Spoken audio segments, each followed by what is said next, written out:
महाराष्ट्राच्या राजकारणातील सर्वात मोठ्या राजकीय चर्चेला लवकरच पूर्णविराम मिळण्याची शक्यता आहे. कारण थेट विदेशातून उद्धव ठाकरे यांच्या शिवसेना उभाटा पक्षाच्या अधिकृत इंस्टाग्राम अकाउंटवरून राज आणि उद्धव यांच्या युतीवर सकारात्मक पोस्ट टाकण्यात आली आहे. महाराष्ट्रात सर्वात जास्त काळ चर्चेत असलेल्या प्रश्नास अखेर लवकरच उत्तर मिळण्याची शक्यता आहे. गेल्या काही दिवसांपासून राज ठाकरे आणि उद्धव ठाकरे एकत्र येतील का, यावर फक्त राज्यातील म्हणजेच महाराष्ट्रातील मीडियाची नाही तर संपूर्ण देशातील नॅशनल मीडियाची देखील नजर आहे. अनेक चॅनल्सवर अनेक चर्चा व डिबेट राज आणि उद्धव ठाकरे यांच्या युतीवर होत आहेत. या सर्वांची सुरुवात सर्वप्रथम तेव्हा झाली जेव्हा महेश मांजरेकर यांनी घेतलेल्या मुलाखतीत राज ठाकरे यांनी युतीबाबत एक विधान केलं. महेश मांजरेकर यांनी युतीबाबत विचारलेल्या प्रश्नावर राज ठाकरे यांनी अतिशय सकारात्मक असं उत्तर दिलं होतं. आमच्यातील वाद, आमच्यातील भांडणे या गोष्टी किरकोळ आहेत. आमच्या भांडणांपेक्षा महाराष्ट्र हा लाख पटीने मोठा आहे. महाराष्ट्र आणि मराठी माणसाच्या अस्तित्वासाठी आमची भांडणं आणि वाद अत्यंत क्षुल्लक आहेत. त्यामुळे एकत्र येणं आणि एकत्र राहणं मला कठीण वाटत नाही. पण यामध्ये विषय हा इच्छेचा आहे. आपण महाराष्ट्रासाठी लार्जर पिक्चर बघणं गरजेचं आहे, असे या मुलाखतीमध्ये राज ठाकरे म्हणाले होते. राज ठाकरे यांच्या या विधानावर उद्धव ठाकरे यांनी देखील लगेच प्रतिक्रिया देखील दिली होती. किरकोळ भांडणं बाजूला ठेवायला मी देखील तयार आहे. महाराष्ट्राच्या हितासाठी सर्व मराठी माणसांना एकत्र येण्याचे आवाहन देखील मी करतो. परंतु एकीकडे त्यांना म्हणजे भाजपला पाठिंबा द्यायचा आणि तडजोड करायची, नंतर विरोध करायचा असं चालणार नाही. महाराष्ट्राच्या आड जो येईल त्यांचं आम्ही स्वागत करणार नाही, त्यांच्या पंक्तीला बसणार नाही हे आधी ठरवा.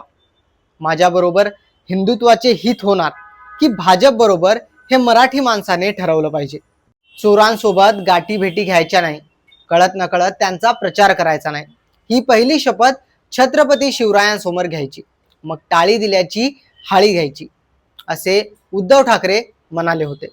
अटी आणि शर्तींसोबत का होईना, परंतु राज ठाकरे यांच्या प्रस्तावावर उद्धव ठाकरे यांनी सकारात्मक प्रतिक्रिया दिली होती. त्यामुळेच राज ठाकरे आणि उद्धव ठाकरे एकत्र येतील अशा चर्चा संपूर्ण राज्यात सुरू झाल्या होत्या.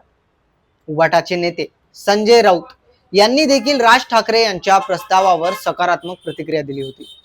युतीचा प्रस्ताव फेटाळून आम्ही करंटेपणा करणार नाही, असे स्पष्ट मत त्यांनी व्यक्त केले होते.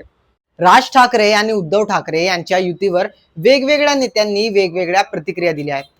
राज्यामध्ये राज ठाकरे व उद्धव ठाकरे यांच्या युतीवर याआधी देखील चर्चा सुरू होत्या. परंतु यावेळी प्रत्यक्ष राज ठाकरे यांनी मीडियावर युतीचा प्रस्ताव देणे आणि लगेचच उद्धव ठाकरे यांनी देखील सकारात्मक प्रतिक्रिया देणे असे याआधी झालं नव्हतं. तसेच राज्यातील राजकीय परिस्थिती बघता राज आणि उद्धवच्या युतीची चर्चा नाकारता येत नाही. विधानसभेच्या निवडणुकीनंतर राज्यातील सर्वात मोठी निवडणूक म्हणजेच मुंबई महानगरपालिकेची निवडणूक लवकरच लागण्याची शक्यता आहे. ही निवडणूक दोन्ही ठाकरेंसाठी प्रतिष्ठेची असणार आहे. सध्याची परिस्थिती बघता राज ठाकरे आणि उद्धव ठाकरे हे दोघेही राजकीयरित्या बॅकफुटवर आहेत. 2006 साली राज ठाकरे हे शिवसेना पक्षातून वेगळे झाले.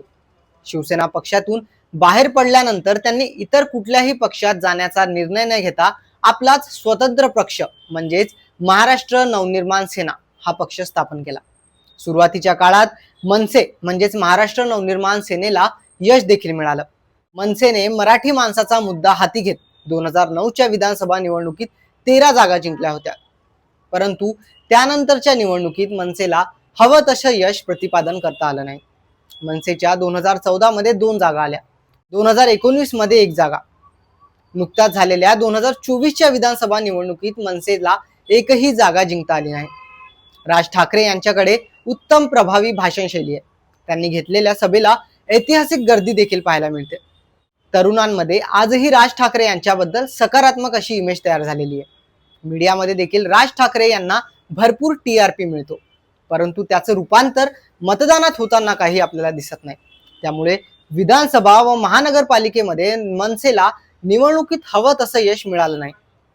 तर दुसरीकडे उद्धव ठाकरे हेही सध्या विरोधी पक्षात आहेत. आपले वडील हिंदू हृदय सम्राट बाळासाहेब ठाकरे यांच्यासारखी भाषण शैली नसली तरी उद्धव ठाकरे यांनी पक्ष संघटनेमध्ये चांगलं योगदान दिलंय. त्यांनी शिवसेना पक्षाची बांधणी योग्यरित्या सांभाळली.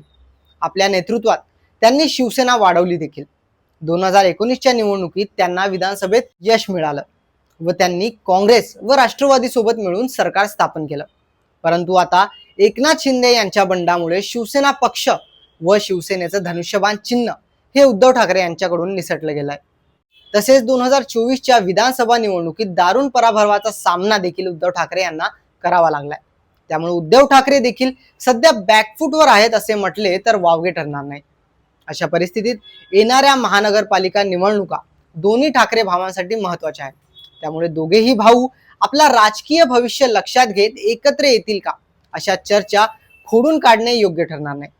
राज ठाकरे आणि उद्धव ठाकरे यांच्या युतीमुळे राज्यातील राजकारणात कोणते मोठे बदल होतील, तसेच राज व उद्धव ठाकरे यांची युती होईल का याबद्दल तुम्हाला काय वाटतं हे आम्हाला कमेंट करायला विसरू नका.